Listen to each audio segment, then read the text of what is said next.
Hey everybody, welcome back. This week I'm excited to share with you someone you've heard before, but I invited Monica Froese to do an expert call with my membership site, the Podcaster Pod, a couple months ago. And you heard her in an interview, I guess 3 months ago now. I'll share that episode as well in the show notes. But Monica came in and did an expert call where she trained the members of the Podcaster Pod on how to develop an idea for a digital product. And if you remember Monica, she's a digital product coach, primarily focused on women business owners. She also hosts the popular podcast Empowered Business. So Monica has an MBA. Okay, she has an MBA in finance and marketing.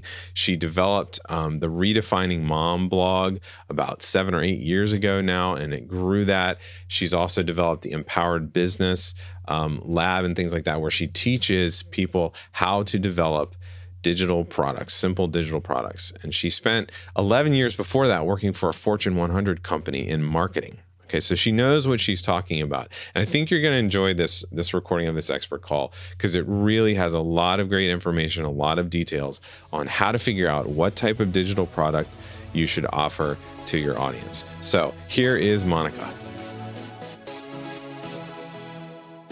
And I'm going to welcome you, Monica, who you are the digital product expert that I know and trust. I've actually purchased your stuff. I've purchased your digital products. I bought 2 weeks ago. What did I buy? The Family Boss spreadsheet. The Family Boss spreadsheet. Yes, because I was like, because I'm that person in the family that keeps everything.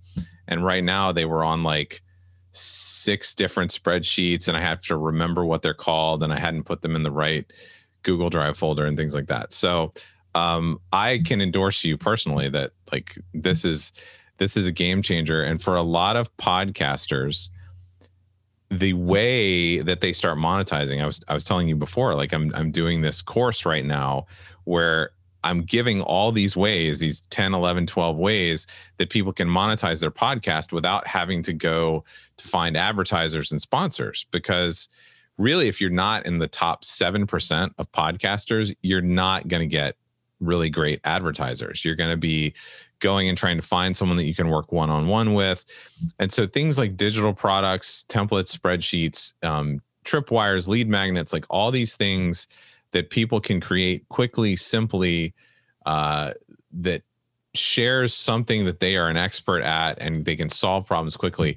That's the best way for a lot of podcasters to get started. And so I wanted to have you come in and share a little bit of your process and your recommendations. Yeah. And actually, I don't say this in the presentation, but I had a podcast. I still have a podcast. It's on a hiatus right now. And it's called Empowered Business. And the whole point of the podcast was to lead back to all my digital products. Right. Like that's how I monetized the podcast. Otherwise, I wouldn't have invested as much time into it as I did because I wasn't intending on getting sponsors or anything like that. That wasn't the mode of monetization I was looking for. So basically everything I'm going to talk about was very applicable to my podcast as well. Cool. My podcast was the lead gen for it, essentially. Awesome.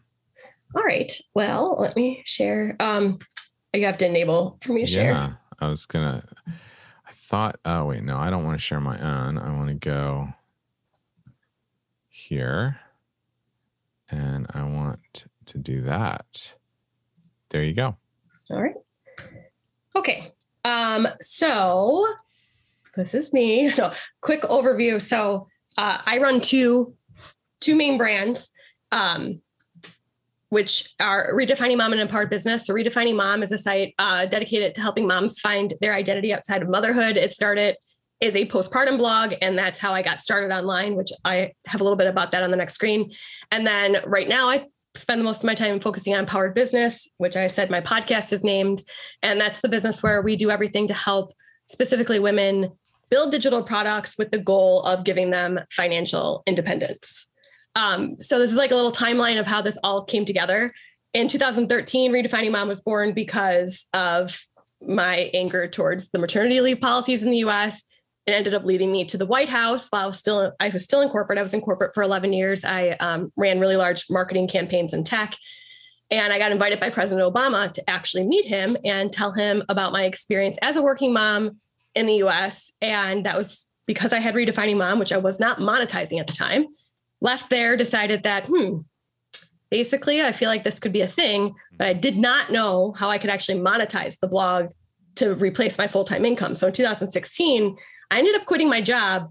And that's when I developed my first digital product, not knowing I was actually doing a digital product because nobody really talked about digital products then. There was no teachings on what it was. And really what it boiled down to, which I'll talk to in a minute, was I realized that the audience I'd been building on Redefining Mom had a problem that I could help them solve, which is really all a digital product is. And so I launched my first digital product. From there, things kind of took a life of their own. I ended up by nature of my marketing background, I was always very focused on ROI, return on investment. That's like, I could, in the blogging model way of doing things, which is how I got started, everyone cared about page views. And I always used to say, I don't understand why we care about page view. Where does this lead? How are you making money? So for me, I got really hyper-focused on getting people onto my email list. And at the time, Pinterest was exploding. And I got really good at running Pinterest ads before like anyone else ever invested in it. Everyone was like, well, Pinterest sends me free traffic. Why would I pay for ads? I'm like, because they're going to be paid to play eventually. That's the way this works. And so that benefited me a lot. I ended up having a really big course on that lasted for 4 years. And then in 2020, kind of burned out on Pinterest, didn't want to teach it. I really felt like I couldn't meet my bigger goals of the business. And at that point, I had launched over 100 digital products and Empowered Business was born. So the first digital product I launched, which is the one I tell, episode 2 of my podcast, I actually go through the whole story of this. So to date, this launched in 2016. So the way that this worked was I had this working mom blog. It was all about like women's right to work and how to manage your life as a corporate working mom. And then I quit my job. And my small but mighty audience at the time was like, so the girl is all about right to work, just quit her job. They didn't understand. I was getting a lot of emails about it. Yeah. So I said, yes, but I'm going to turn this into a business. And they're like, can you teach me how to do that? I'm like, no, I'm learning how to do it myself. I'm not going to teach you something I don't know how to do. So what resonated with me out of all these conversations I was having, just by nature of listening to what people are asking me, was I really am overwhelmed in my corporate job too. I don't have enough time with my kids. I cannot balance my life. I like all these things, but I'm still very passionate and I want to work, but I want to do it more on my terms. And I don't know how I could ever get to that point of doing that because my family relies on my income. I'm like, yeah, my family relies on my income too. So one of the first things we did was my husband and I put together this budget spreadsheet, which we still to this day live and swear by. Like I'm in this thing every other week, paying our bills. And essentially the basis of this was to project out our cash flow for the family so that if I did take the risk to quit my job, I understood that, a good scenario, bad scenario, where we'd end up in a year. And that's like my strong suit. My MBA is in finance. I do like spreadsheets. I know a lot of people don't. And really what I was doing without knowing I was doing it was my audience had a problem. And I was like, oh, I have a solution for that. Let me give it to you. So 4 hours back in 2016, I spent putting my own family budget into a template and recording a quick video when I did not know how to edit videos back in the day. And this has gone on to make just under $400,000 with very minimal. When I say that this is as passive as it gets, it really truly is, because I talk about it very naturally to my audience. I do not do any big marketing campaigns about it. And the thing that really comes out a lot when I'm talking about this is I get asked, yeah, but like maybe somebody wants to do, they're like, I'm really good at XYZ and I could do a digital product about it, but you can get that for free. And I make people go Google family budget templates. These are a dime a dozen. You can get 1 million free templates. That's not the point. Because the point is that you can go Google it and download it for free. But the problem is likely people won't actually use it because they don't actually know it's going to work for their situation. Right. And so it's the connection point that you make with your audience. Like I use this to do X and I'm going to show you how to do the same. And people are willing to pay for that. And I always say, so I'd be $400,000 poorer if I had listened to that advice and thought, oh, everything on the internet's free, so I just won't put it in as a digital product. So that's like an objection. I'm always like, we're not playing that. So digital products, this is like my definition of it, but basically a digital product is an asset you create once that you can sell over and over again. And it's profitable because you do the majority of the work one time. Now, digital products can also be paired with like group coaching and stuff like that. And clearly that requires you to show up live. But the digital products I talk about are truly the ones that you really do. It's like I'll cover what an Ascension Ladder is, but it's essentially the entry point into getting people to know, like, and trust you and also pay you money. And those digital products on the bottom of your Ascension Ladder really don't involve you showing up live. It's like, I hand you my family budget spreadsheet, I give you the video, you're on your own. You know, I'm like showing up and hand holding you with it, which makes it very leverageable. So the key to a digital product is simply this. It's a solution to your customer's number one problem. That is honestly all a digital product really is. And so the 4 main ways that you can package a digital product online are ebooks, digital templates. So that would be like my spreadsheets. Also, we have like website templates, and you might see Canva templates out there, Trello boards, things like that. Printables. So I always use the example of, like, I bought a printable potty chart, but my 3-year-old at the time wasn't going to be going on the computer to check off when she went potty. I had to print it. We laminated it, but it was a printable. It was a digital printable that I bought online. Yeah. And then probably the thing that people know the most are digital courses. And I also will talk about, like, just briefly the differences in a little bit about those. Okay, so the most important thing that I want people to remember, because I've done this for a long time and taught a lot of people, everybody wants to, as my mom would say, boil the ocean with their first product. I'm going to walk through like how I come up with my product ideas. And so I often have people come to me and say, I have no idea what I could sell, or nobody would buy like what it is I'm good at.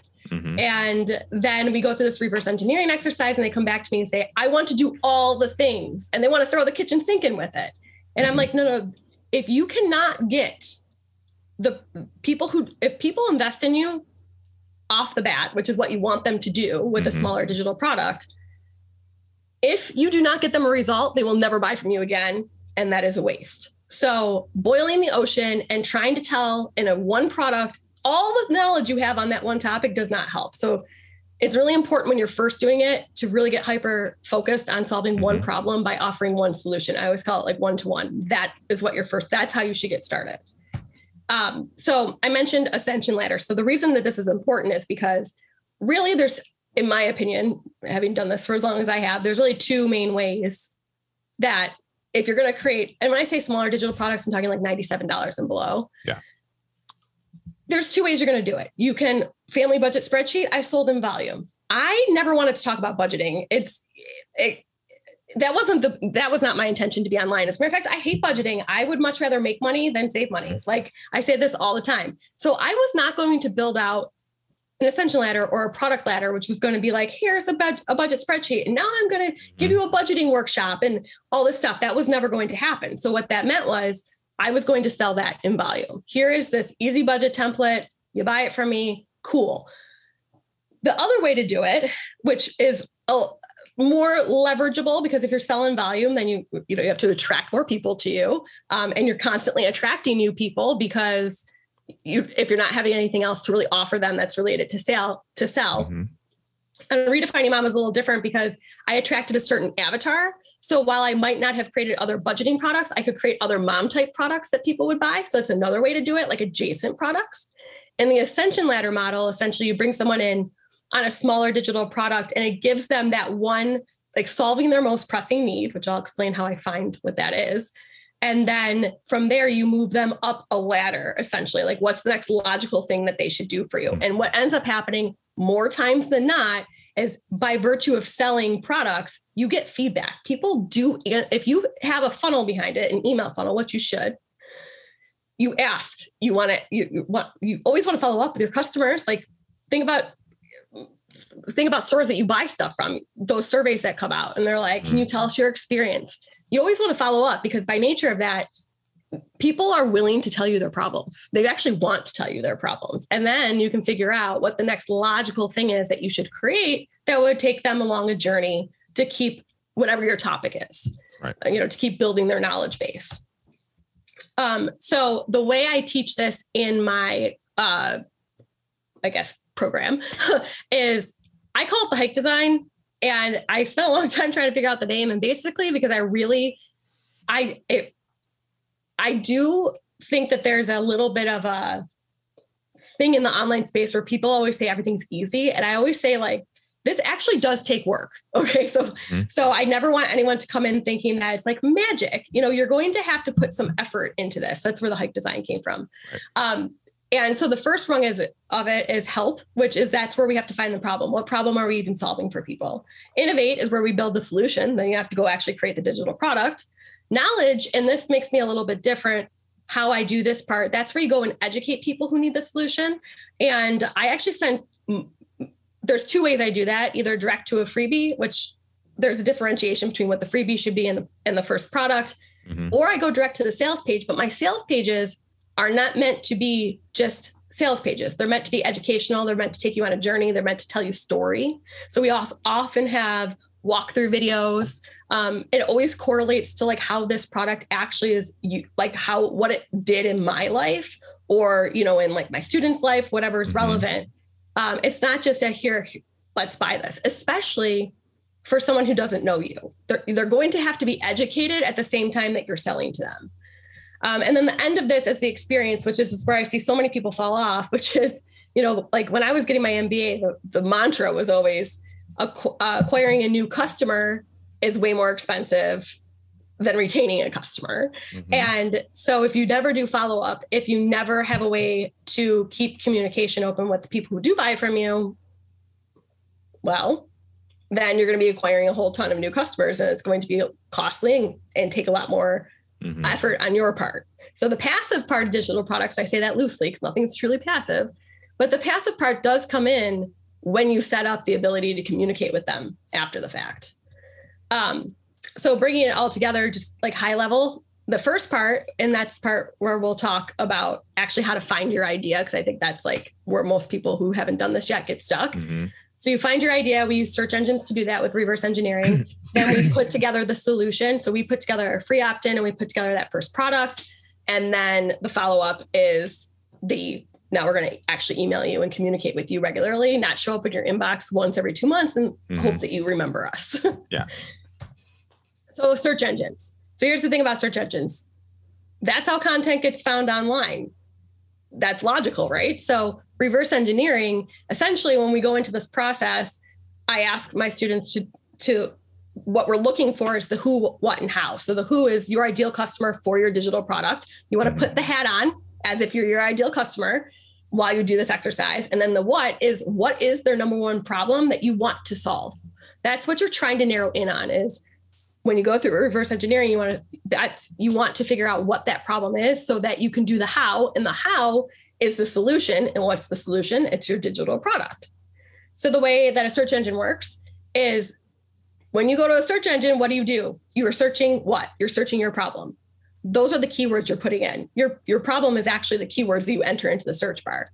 Search results come back at you and they provide inspiration. And depending on the search engine, it can be visual, it can be textual, or it can be video. But that is it's basically pre-framing you. Like you put in a problem and now the inspiration's coming back to pre-frame what that possible solution can be.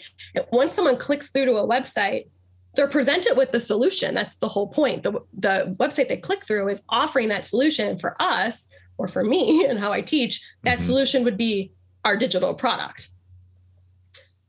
So people use search engines to search for a solution to their problem. And since that's what a digital product is, it makes sense that we would use search engines to figure out. So for me, as I mentioned, I pretty much was the Pinterest girl for 4 years. So naturally I start with Pinterest. And here's why. As humans, we're very visual people. And the cool thing about Pinterest, and I do say this with the caveat, your topic might not be prevalent on Pinterest and this might not be as relevant to you. However, visual search engines are very powerful because of that whole pre-framing idea. So when I look at this, so one of the examples I use with my students is this idea of bullet journaling. I don't sell anything bullet journaling. I don't even bullet journal. So I picked just a random topic to illustrate this with. And essentially, when I put in, what was the search term I put in? I put in bullet journaling for beginners. So if I was going to create a digital product, right? And I was like really good at bullet journaling. I want to help other people figure out how to bullet journal. Okay, it seems like creating something for beginners would be a logical place to start. So I put this in, and the first thing that comes back to me, like what I'm looking at when I'm doing this, is what is showing in the search results that I could create a digital product with. So like when I'm looking at this, I see habit trackers, the things that stick out to me, bullet journaling, minimalism. So people are interested in bullet journaling and they're also interested in minimalism with it. So like really clean layouts come to mind. How to track using your bullet journal. So, and several how to draw pins, like that's very prevalent as I reverse engineered. I knew nothing about this before I did this. I learned as I went. Calendar layouts, a mood tracker. So the things that kept popping up to me are like, people like layouts, they like trackers. These are all things you could create and package into a digital product.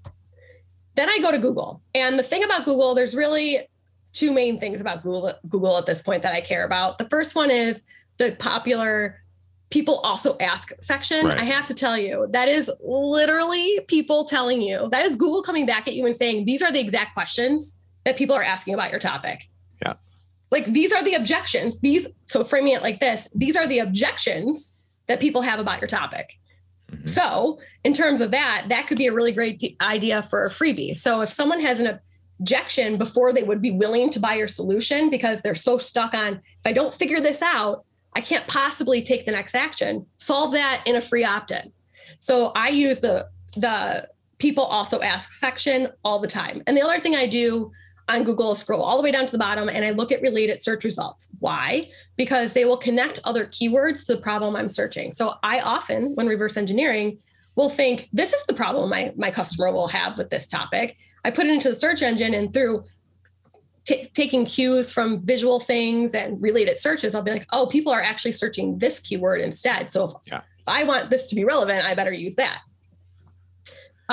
So the last one I use is YouTube. The thing about YouTube is, first of all, YouTube is in the business of rising in their algorithm to the top, the videos that are getting clicked and viewed the most. So because of that, you can rest pretty assured that the topics that are coming to the top are very relevant to what people are actually searching. What I do, I rarely really take the time to watch the videos. I go to the description. I am very interested in the keywords they are using and where the person creating the video is sending the people. Where are they being sent? What are they offering? That's a really good clue into if I was creating videos on YouTube, then I'm pretty clued into the solution that the people who are watching my videos need. So I want to know where they're sending people. That would be very important to me. Yeah. So that's how I use YouTube. Especially the popular videos. Those are the ones that they know what people are looking for. Absolutely. I mean, otherwise they wouldn't be creating it because it'd be a waste of their time, you know? So the idea behind reverse engineering, to like put a bow on it, is you search the problem and figure out exactly what problems people are facing related to your topic. Then I look for the solutions that are already being offered, and they might not be in the form of a digital product. They could be in the form of blog posts. They could be in the form of like physical media, something physical that you would buy. But I'm looking to what's already being offered. And the idea here is, how do you make yours different and better? That's like what you, at the end of the day, that's what you're looking to come up with, is what your solution will be by going through this process.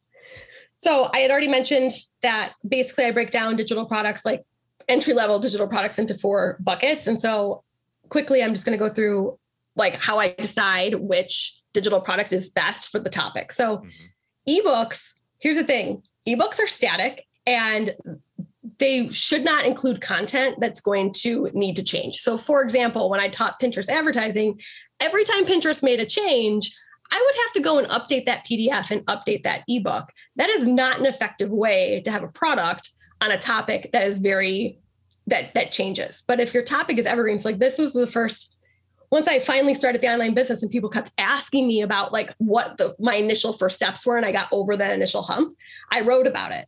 Those were never going to change. What I did to start this was never going to change. It was a story that was very conducive to putting in an ebook. So that's what I did.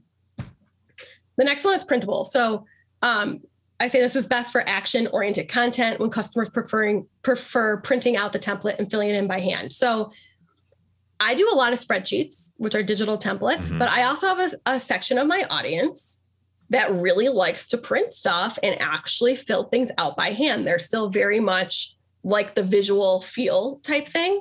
And then there are just some things that lend itself that they have to be printable, like my daughter's potty chart. Like we needed that to be printable. A lot of teachers that come into my courses, their stuff needs to be printable because teachers are bringing it into school to use with their students. Digital templates are the same thing. They are action-oriented products that you're giving. I call them usability tools a lot. So people love usability tools. They want you to give them something that they can actually like get their hands dirty and use. And so spreadsheets are great for that as well. I've done spreadsheets, website templates, Canva templates. We've done Trello boards. I mean, there's lots of different ways to do digital templates, but I would say spreadsheets for us have by far been like our biggest thing. And then the last one is digital course. And the thing about this is multimedia. In a course, you can upload videos, visual aids. And if your topic is ever changing and first of all, there's going to be some topics that just lend itself that you have to, like, if I'm going to walk you through how to build a funnel, I can't really do that in an ebook. I got to do that in a video. So there's going to be topics that lend itself towards digital courses, but also if your solution changes a lot and requires a lot of updates, it's a really great medium to do it in. And then the last slide is basically why sell digital products. This is one of the questions you asked me before I came on here. So I just like sat down and thought, that's a good question. Why digital products? So first of all, it's funny because when I do webinars on this now, I actually had taken this out because it had gotten really long and I thought maybe we should put this back in. So here's the thing, digital products, low startup costs. It makes it easy to get started and turn a profit. That's like, of all the ways to create a business, I have to say, it really doesn't, like just taking the family budget spreadsheet, for example, what did that require? What did I use? I used Google, which is free, Google Sheets. I used QuickTime on my Mac, also free with my Mac. That is all I used. What I had to pay for, I had to pay for a mechanism for people to pay me money. So at the time I was using Sendowl, that was like $9 a month. Right. It is quite low cost, startup cost to get started for this. You can teach what you already know and love and make money from it. That's a big, like the thing is we all have expert knowledge in something, believe it or not, we all do. And if you're probably here, if you're thinking about doing a podcast, you're doing a podcast, clearly, you know, something that you want to talk about enough, right? So it's easy to repurpose your knowledge as a podcaster, blogger, or service provider. Basically you take what you know and you either templatize it or you make it a system. That's what you're doing. You're just taking your knowledge and making it available to the masses instead of like on a one-on-one for a service provider, or instead of putting it out there for free as a blogger or as a podcaster, the topic that you're talking about, you know, someone could go through like 50 episodes, right? Or you can aggregate it all into a product for them. It's scalable, leaving you with unlimited earning potential. Like the family budget spreadsheet, it can just keep selling. Like there's no limit to how many that can be sold. And there are millions of people who actually, you know, have budgets, probably billions. And you can create it once and you can sell it over and over again. And the most important thing I think I've learned over the years is that it truly is an asset in your business. And when I started thinking of it like that, it's really actually freeing because it's like this is limitless. In a lot of regards, most digital products are very limitless for your potential. Right. Okay. And then the very last thing I did put together, if you just go to monicafroese.com/Danny, it will take you to a connect page. So it just like gives you my Instagram and things like that. That's good. And I love that you have the matching shirt on for the. I do. I did. You know what? I didn't know what I was going to wear. And I was like, I should just wear I don't do failure. The I don't do failure shirt came because maybe out of frustration a little bit, like I could get antsy with people because people can be very quick to give up. Like they create the product and then they're like, my blogger friends are big on this, but nobody bought it. And I will go to their website and I'll be like, I can't even find it. Right. Or like, what if you create something and like legitimately you had people have their eyes on it and still they didn't buy it. It's like, but I don't do failure. It's just a learning lesson. Like everything is just a learning lesson. So you got to figure out how to make it work. What's wrong with it? Are people asking different questions? I talk about this with podcasts all the time. I mean, one of the beautiful things about having a podcast is that you can start it and then start asking for feedback. And then 6 months down the road, completely change the focus because the audience is an audience you didn't figure out you were going to have. Mhm. And then 2 years later, 3 years later, you could change it again as things shift and as things evolve. Yeah. So I think that's important. Could you bring up that second to last slide? Yeah. Because those were like, I was like, oh, these are all the questions I want to ask you. Oh, sure. So I can just, it's like my notes. I can remember what I want to talk about. I love that you presented the specific ideas or the specific, let's say, vehicles as digital products Mhm. in the order that really does represent from the easiest to start with to getting a little bit more complicated. The spreadsheet using, I mean, even that spreadsheet we talked about at the beginning that I bought just recently, you're still using Google Docs. It was like literally I downloaded it. It's a Google Doc, or it was a link and it was a Google Doc and it said, duplicate this now. And I was like, oh, it really is just a Google Doc. And it's so simple. To the Printables, where, and I want to talk about design and some of that, to the ebook, to like a course where you might have to get a Kajabi account. You might have to do it on Thinkific. You might have to go high level or something like that to build this out, because you always want to be having it, like you said, able to be updated. You might have to record new videos and upload it. You might change I can't tell you how many times I've changed my PDFs that I have in my course, because every 2-3 months there's something new that happens in podcasting. There's, just now, like Apple's announced that they're going to have, I'm writing an email about it today. I can't remember what essentially they are going to connect with the biggest podcast media hosts to allow Apple premium podcasters that are, now charging for subscriptions to deliver their content to Apple through their media hosts, so that these podcasters don't have to duplicate efforts now. Things are always changing. And what I wanted to ask about, because all of your stuff is beautifully designed, like it looks amazing. When someone is starting out with their first digital products, how much would you say it's important? You did mention people are visual. How important is it to make something look really great right out of the bat? I often talk about starting ugly, but like when you're going to sell something to someone, how important is that? Well, my husband's still in tech in corporate, and we always talk about, I'm a perfectionist, and that actually a lot of entrepreneurs I find are, and we get in our own way. And so my husband constantly was after me, especially in the early days, about MVP, minimum viable product. Get it out there. Because here's the thing too, when you're getting started, you're not putting out a $500 product, right? You're not, it's like, if someone truly paid me $17 for my spreadsheet and was like, this is awful and you suck, I'd be like, here's your money back. It's really not that big of a deal.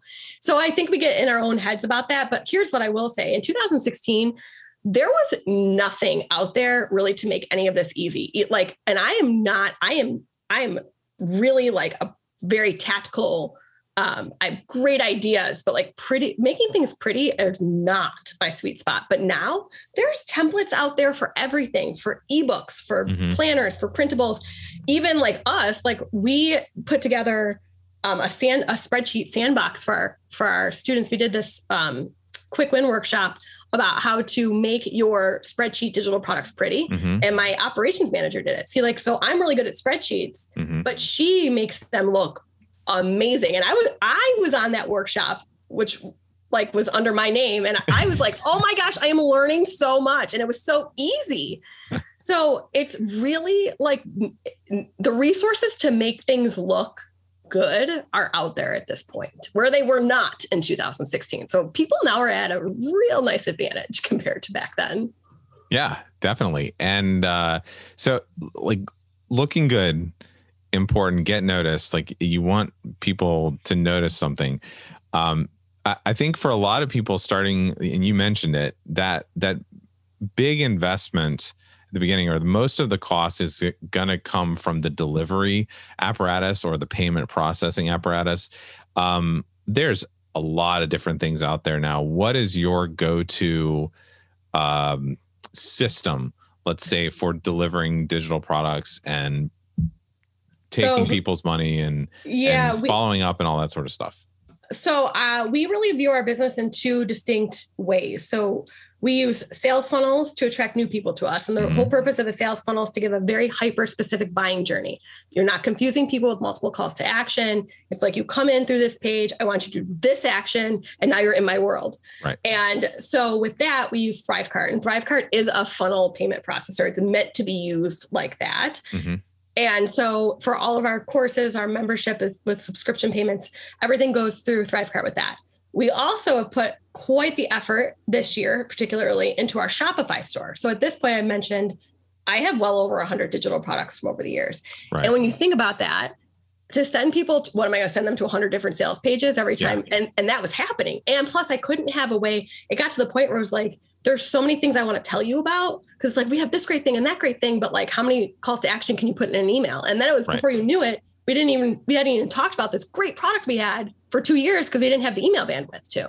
Mm-hmm. So the shop is really great for bringing in our warm people who are already familiar with us, already trust us. Mm-hmm. And it's like, hey, go look at all this other stuff we have and add multiple things to your cart. It's very easy shopping experience. Mm-hmm. So that's the two ways that we bring in money. Both of those are hooked up to Thinkific. So that's where we deliver the majority of our, any programs like our memberships and courses.